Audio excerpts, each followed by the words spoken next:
When I was up here before, I spoke to some of the signs that support is building in the sector for an upturn. And one of those signs is that proven and experienced management teams are starting to are establishing the vehicles that they are going to use to ride to success in the next market. And First Mining Finance, which is our next company up to the podium, is a perfect example of that. This is a very experienced group of individuals who have come together with one goal, which is to take advantage of the incredibly low valuations in the mining space, and they want to put together a stable of assets that they can leverage when the mining markets start to really move. This merchant bank kind of model needs two things. It needs money and it needs expertise. And First Mining has both of those. So to tell you more about that, please welcome Pat Donnelly.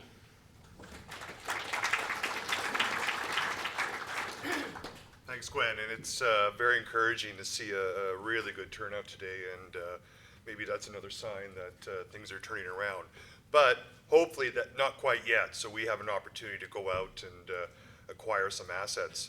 I joined First Mining Finance last January, and my decision was pretty much predicated on, as Gwen and everyone else has stated, on the people involved, and specifically the opportunity to work with Keith Neumeier. And I don't know if I need to talk about Keith, but when I spoke to Keith last fall, he was Keith founded First Quantum Minerals, and he also founded First Majestic Silver.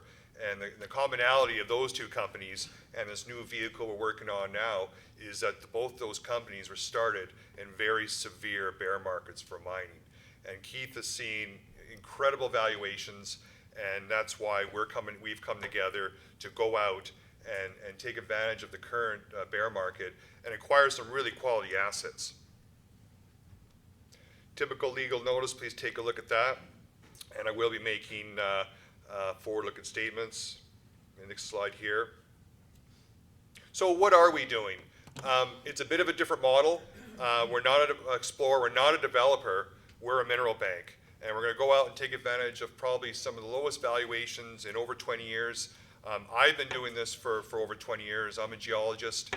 I made it through the 90s, and I think this is worse than what we've seen in the 90s. This is worse than what we've seen in the Bre-X days. And because of that, there's opportunities out there.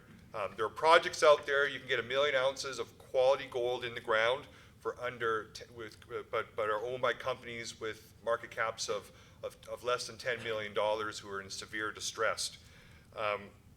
What are we going to do? We're going to go out, we're going to acquire these companies, and we're going to put them in our mineral bank.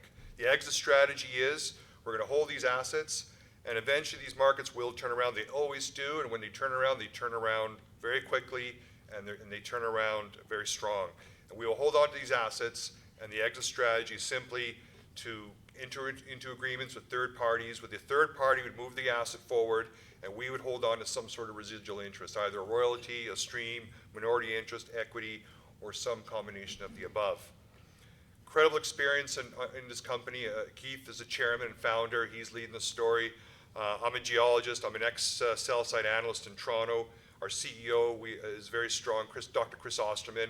We also have the support of First Majestic Silver, and I have access to all their people. We have a services agreement with them, and so we're not a bunch of slouches. We've done this before, and we have the horses to get this done.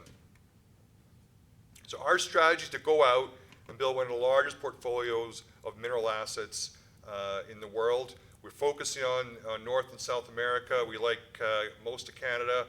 We like Mexico, obviously. We like Arizona, Nevada. Argentina, I think, is getting better. We like Mexico, obviously. Peru, Chile. So it's going to be Latin American folks, again, taking advantage of our strengths working in North and South America. And First Mining Finance is going to go out and acquire quality assets at historically low prices. And we've already looked at over 70 to 80 assets. We've looked at over 1,000 companies, and we've whittled it down to 70, 80 companies. And right now we have a list of 5 or 6 that we're ready to pull the trigger on.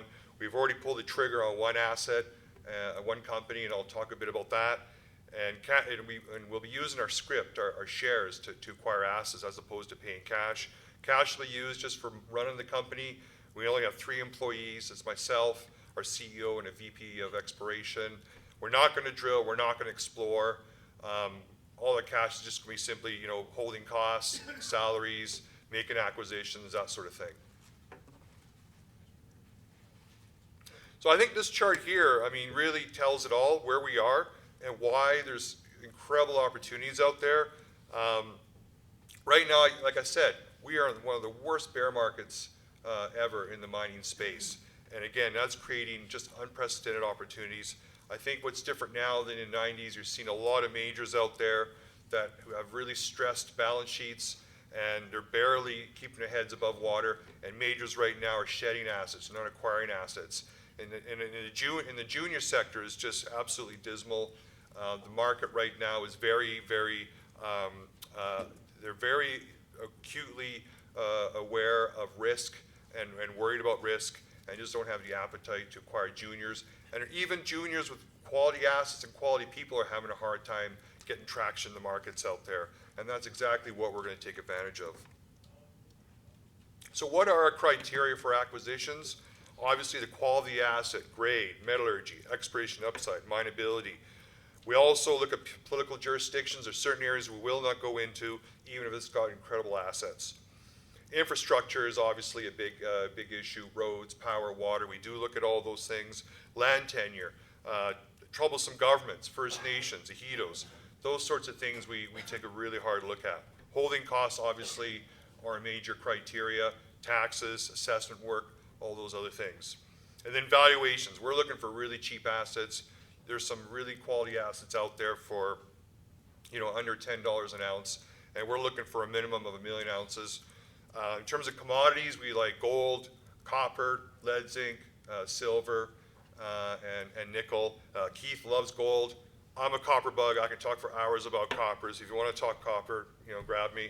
But overall, I think the overall metals, exchange traded metals, eventually, in the near term, are all going to be subject to very significant supply shortages. And again, I think that bodes well for investors, and it bodes well for us. So we've already pulled the trigger on one acquisition, Coastal Gold. They have an incredible asset called Hope Brook, which is in Newfoundland. It fits all the criteria I just went through. We're paying 6.5 cents per share of COD, and we're paying about $11 million. They have and that transaction will close probably by the end of June or early July. And we have a lot more targets lined up. We're going to close this one, and we'll probably pull the trigger on another one very quickly after that. So we're going to be aggressive. We're not monkeying around. There's a lot of people saying they're going to be doing what we're doing, but we're the only ones that have actually gone out there and done it, and we're going to continue to do it. We're going to grow our base. We want to have 40, 50 assets into our mineral bank. And Hope Brook is a typical example of a really high quality asset. It's almost 5 grams. Most of the resource is actually indicated, a little bit of inferred. It's got good metallurgy. It's got infrastructure. It's in Newfoundland, so a place that people want jobs, they want mining, and it's a perfect example. And it was the top of our list. It was held by Stan Barty Company. We originally approached them in April, and they laughed at us. They said, "No, we're not interested. We already got this deal with another Stan Barty company. We're going to get married." We said, "Well, then if you're not going to let us in the front door, we're coming in the back door." And that's exactly what we did. We arm wrestled them to the ground, and we signed an arrangement agreement, and we're going to close this thing by the end of June. So there's companies out there that have really good assets. They have no money. They have management teams that are entrenched. They don't want to, walk away. But, if there's quality assets out there and we can get them for a good price, we're going to go out there and do it. Share structure, take a look at that. We got cash, good shareholder base, First Majestic Silver, Haywood's in there, Sprott. And again, people, Keith Neumeier, he's very hands-on. This is his baby. This is his third company. He did First Majestic, First Quantum. This is the last one. So if you want to, ride the Keith Neumeier train, this is the last one that's going out of the station. Chris Osterman, considerable experience. He's kind of an unusual background. He's an engineer and a geologist. He was actually an engineer before a geologist, so it's I found that a little bit strange, but he's a really strong explorationist. Myself, I'm a geologist, and I was a former sell-side analyst. Don't hold that against me. And I've worked all over the world. And then here's the rest of our team. We're supported by First Majestic Silver. Our board, our management are mostly First Majestic people. Currently we have 18 assets, 17 in Mexico, 1 in the United States, all have mineralization, good land packages, and all have huge upside for mineralization. And here's the map here just showing the location. We have 1 asset in Nevada as well. So how we're going to create value, we're going to hold on to these assets, and then we'll enter into, when things turn around in these markets and things get better, we will talk to third parties, and they will move the asset forward, but we'll hold on to residual interest through any one of these ways, royalties, streams, earn-ins, minority interests. So there you have it. You know, we're assisted by First Majestic Silver. I'm in their office. We have a services agreement, 18 assets. We'll use our cash and shares to buy assets, mostly shares. And when things turn around these markets, which they will, we'll have 40, 50 assets. We'll be doing deals, and we'll be making a lot of money for our shareholders. Thank you for your time.